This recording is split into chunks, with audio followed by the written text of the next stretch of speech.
శారాకు దేవుడు వాగ్దానం ఇచ్చినాడు, నీ కుటుంబాన్ని మళ్ళీ దర్శిస్తాను, నీ కౌగిట్లో ఒక కుమారుడు ఉంటాడు అని చెప్పినాడు. స్త్రీ ధర్మము అంటే మెన్స్ట్రువల్ పీరియడ్ ఆమెకు ఆగిపోయింది.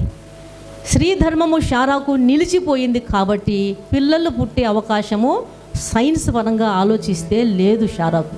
విశ్వాసాన్ని బట్టి శారా వాగ్దానము చేసిన వాడు నమ్మతగిన వాడు అని ఎంచుకొనెను గనుక తాను వయస్సు గతించినదైనను గర్భము ధరించుటకు శక్తి పొందెను. నమ్మింది ఆమె.